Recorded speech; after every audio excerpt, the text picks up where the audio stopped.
मित्रों नमस्कार। जय श्री राम।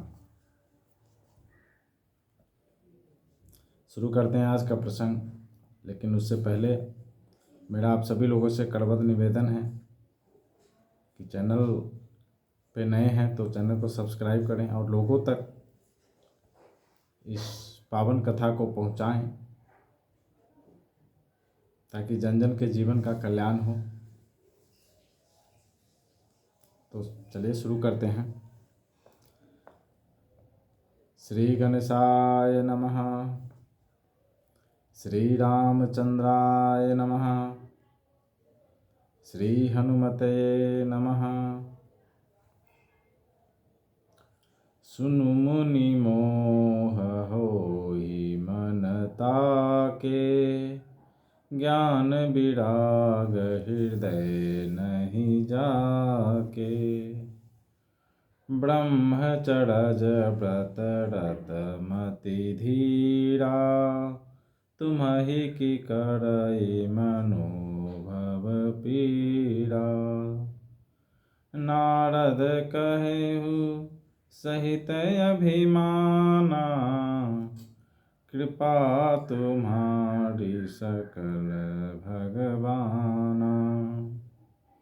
करुणा निधि मन दीख विचारी, उड़ अंकुर उगरब तरु भारी। बेगी सुमै डारी हूँ उखाड़ी, पन हमार सेवक हितकारी। मुनि कर हित मम कौतुक होई, अवसि उपाय करबि मैं सोई। तब नारद हरि पद सिर नाई, चले हृदय मिति अधिकाई। श्रीपति निज माया तब गेरी, सुनहु कठिन करनी तेहि केरी। बिरिच उमग महु नगर तेहि, सत जोजन विस्तार। श्रीनिवास पुर ते अधिक, रचना विविध प्रकार। बसहि नगर सुंदर नर नारी, जनु बहु मन सिजरति तनु धारी। तेहि पुर बसई शील निधि राजा, अगणित है गए सेन समाजा। सत सुरेश सम विभव विलासा, रूप तेज बल नीति निवासा। विश्व मोहनीता सुकुमारी, श्री विमोह जिसुर रिपु निहारी। सोई हरि माया सब गुण खानी, शोभाता सुखी जाई बखानी। करई स्वयंवर सो नृप बाला, आए तह अगणित महिपाला। मुनि कौतुकी नगर तेहि गयऊ, पुरवासिन सब पूछत भयऊ। सुनि सब चरित भूप गृह आए, करि पूजा नृप मुनि बैठाए। आनि दिखाई नारद ही, भूपति राजकुमारी। कहु नाथ गुण दोष सब, एहि के हृदय विचारी। देखि रूप मुनि बिरति विसारी, बड़ी बार लगी रहे निहारी। लक्षण तासु बिलोकी भुलाने, हृदय हर्ष नहीं प्रगट बखाने। जो यही बड़ई अमर सोई होई, समर भूमि तेहि जीत न कोई। से वही सकल चराचर ताहि, बड़ई शील निधि कन्या जाहि।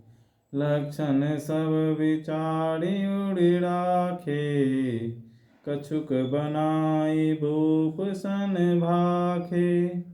सुता सुलक्षण कहि नृप पाहि, नारद चले सोच मन माही। हे मुनि सुनिए, मोह तो उसके मन में होता है जिसके हृदय में ज्ञान वैराग्य नहीं है। आप तो ब्रह्मचर्य व्रत में तत्पर और बड़े धीर बुद्धि हैं, भला कहीं आपको भी कामदेव सता सकता है? नारद जी ने अभिमान के साथ कहा, भगवान ये सब आपकी कृपा है। करुणा निधान भगवान ने मन में विचार कर देखा कि इनके मन में गर्भ के भारी वृक्ष का अंकुर पैदा हो गया। मैं उसे तुरंत ही उखाड़ फेंकूंगा, क्योंकि सेवकों का हित करना हमारा प्रण है। मैं अवश्य ही वह उपाय करूंगा जिससे मुनि का कल्याण और मेरा खेल हो। तब नारद जी भगवान के चरणों में सिर नवाकर चले। उनके हृदय में अभिमान और भी बढ़ गया। तब लक्ष्मीपति भगवान ने अपनी माया को प्रेरित किया। अब उसकी कठिन करनी सुनी। उस हरि माया ने रास्ते में 100 योजन का एक नगर रचा। उस नगर की भांति भांति की रचनाएं लक्ष्मी निवास भगवान विष्णु के नगर वैकुंठ से भी अति सुंदर थे। उस नगर में ऐसे सुंदर नर नारी बसते थे मानो बहुत से कामदेव और उसकी स्त्री रति ही मनुष्य शरीर धारण किए हुए हों। उस नगर में शील निधि नाम का राजा रहता था, जिसके यहाँ असंख्य घोड़े, हाथी और सेना के समूह थे। उसका वैभव और विलास 100 इंद्रों के समान था। वह रूप, तेज, बल और नीति का घर था। उसके विश्व मोहिनी नाम की एक ऐसी रूपवती कन्या थी जिसके रूप को देखकर लक्ष्मी जी भी मोहित हो जाए। वह सब गुणों की खान भगवान की माया ही थी। उसकी शोभा का वर्णन कैसे किया जा सकता है। वह राजकुमारी स्वयंवर करना चाहती थी। इससे वहाँ अनगिनत राजा आए हुए थे। खिलवाड़ी मुनि नारद जी उस नगर में गए और नगर वासियों से उन्होंने सब हाल पूछा। सब समाचार सुनकर वे राजा के महल में आए। राजा ने पूजा करके मुनि को आसन पर बैठाया। फिर राजा ने राजकुमारी को लाकर नारद जी को दिखलाया और पूछा कि हे नाथ, आप अपने हृदय में विचार कर इसके सब गुण दोष कहिए। उसके रूप को देखकर मुनि वैराग्य भूल गए और बड़ी देर तक उसकी ओर देखते ही रह गए। उसके लक्षण देखकर मुनि अपने आप को भी भूल गए और हृदय में हर्षित हुए, पर प्रकट रूप में उन लक्षणों को नहीं कहा। लक्षणों को सोचकर वे मन में कहने लगे कि जो इसे ब्याहेगा वह अमर हो जाएगा और रणभूमि में कोई उसे जीत न सकेगा। यह शील निधि की कन्या जिसको बढ़ेगी वो सब चर अचर जीव उसकी सेवा करेंगे। सब लक्षणों को विचार कर मुनि ने अपने हृदय में रख लिया और राजा से कुछ अपनी ओर से बनाकर कह दिया।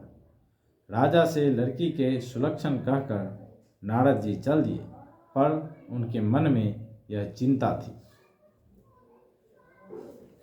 इसके आगे का प्रसंग फिर कल नए एपिसोड में मिलते हैं अगले प्रसंग में। तब तक के लिए जय श्री राम।